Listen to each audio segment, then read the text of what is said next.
So, in contrast to Fukuyama, you outline a vision for international political actors from a realistic point of view.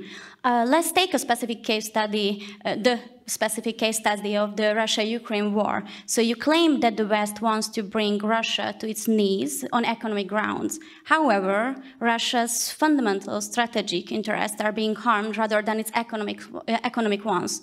So the Western effort is ineffective. In fact, in the case of the EU, we can say that it is self-defeating. How can it be explained that despite all this, the Western world still sticks to its idea? What scenario would you predict for the further development and outcome of the war?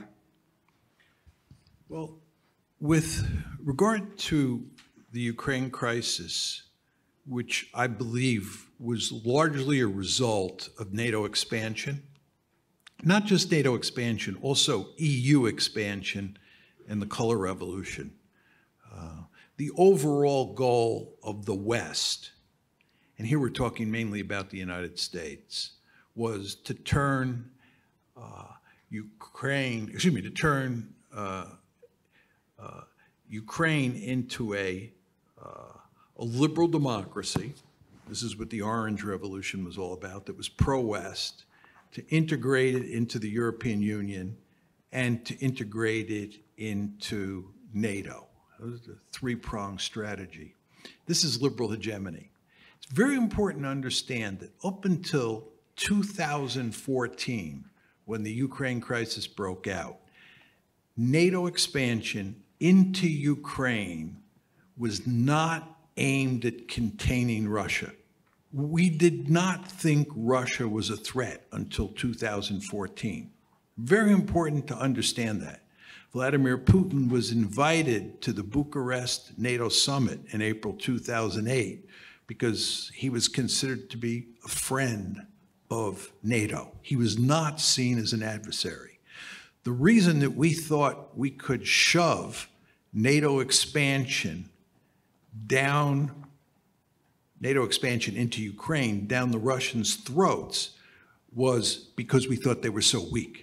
We didn't think there was any reason to fear Russia until 2014. It's very important to understand that. And you want to remember that we got away with two large tranches of NATO expansion.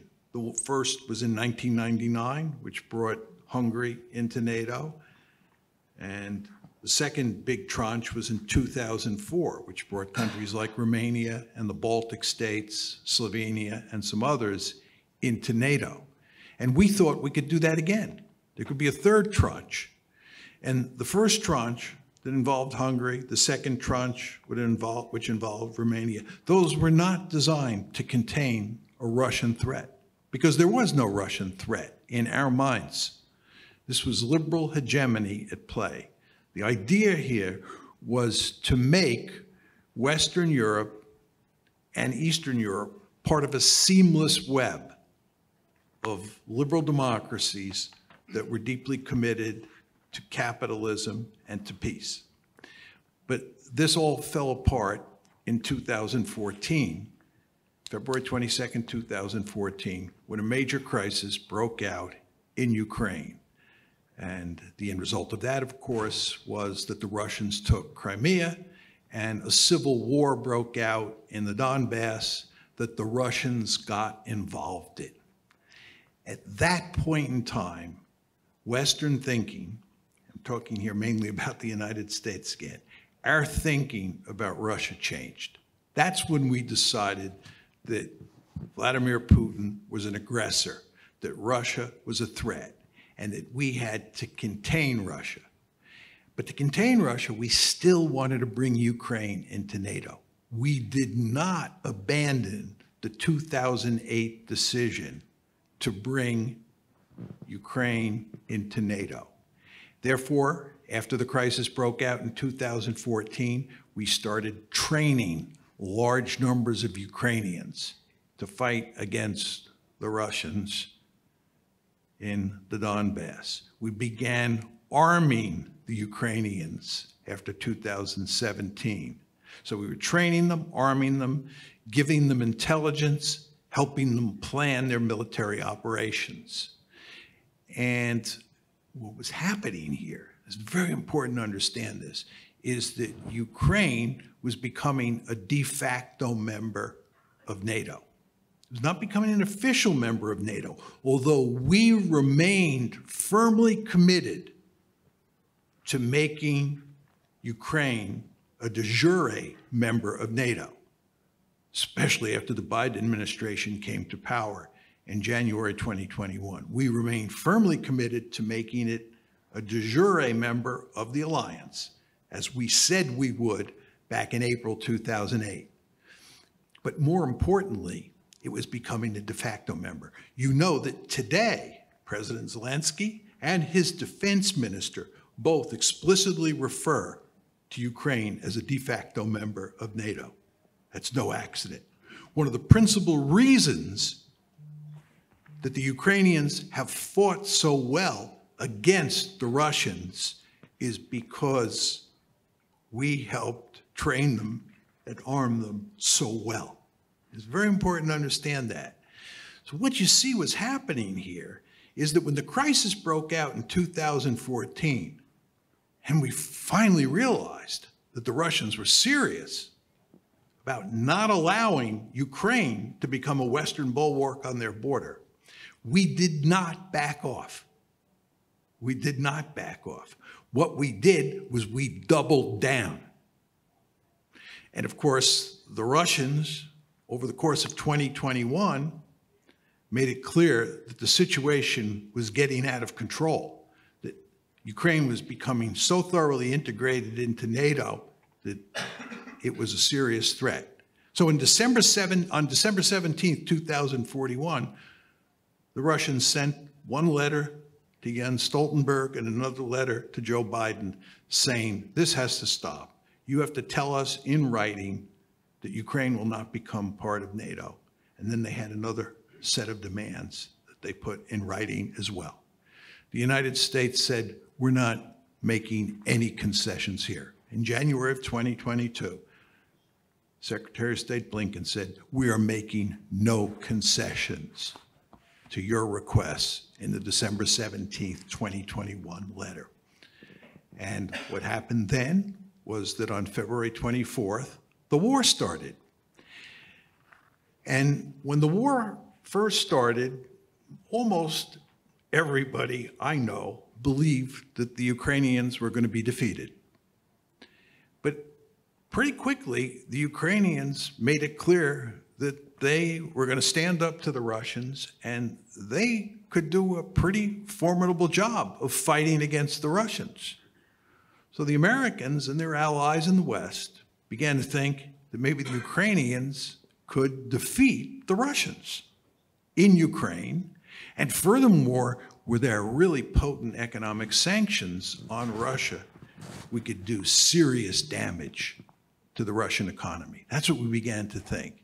So we began to think that we could win the war against Russia. This is what happened in the spring of this year.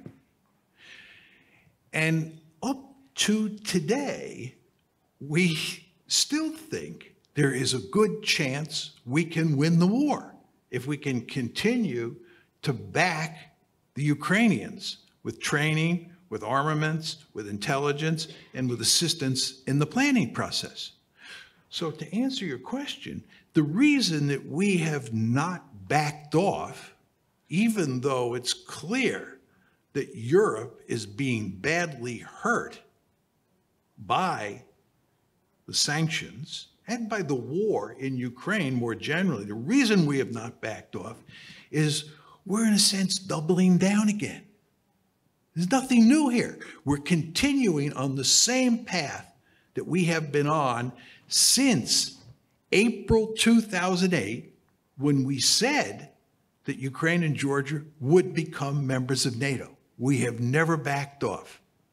This is one of the reasons I would note it's going to be so difficult to shut this war down.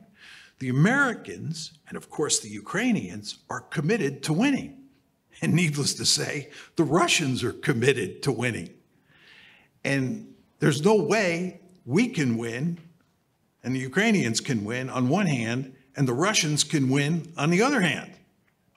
There's just no way to square that circle. So I think what we're looking at here is a long war. I just don't see any solution, right? Now, this raises the question, what happens if the consequences of this ongoing war for Europe are disastrous, both economically and politically? I think it's quite clear that the economic consequences of this war are going to be enormous. And I believe the political consequences on individual countries and the institutions in Europe, the institutions like the EU and NATO, will be significant, and they will not be positive. For now, it looks like these institutions are coming together to deal with the problem. I wouldn't bet a lot of money that they will stay united, that the countries in these institutions will stay united over time. You can already see cracks beginning to form, and I think they'll be exacerbated. What the Americans do is, the Americans, I think, will continue to double down, because the Americans are committed to winning, and the Americans are not being hurt economically anywhere near as much as the Europeans are. So I think the Americans will continue to double down. They'll put tremendous pressure on the Europeans, that includes Hungary, to continue, to support the United States in its efforts to defeat the Russians. How this plays out, I don't know. I'm often asked, how do I think this war is going to end? Who do I think is going to win? I don't know. It's very hard to say. You can tell all sorts of stories about how it ends. Almost all of them are horror stories. I can't tell a story that has a happy ending about how the Ukraine war ends. This is why I've argued for a long, long time that the United States should not push NATO expansion into Ukraine, and more generally, try to make Ukraine a Western bulwark on Russia's borders. I always thought that this was a prescription for disaster. And I think I'll be proved right. I hope that I'm wrong. I hope that I'm missing some element of the story, and that missing element of the story will lead to at least a reasonably happy ending to this tragedy. But I don't think so, I'm sad to say.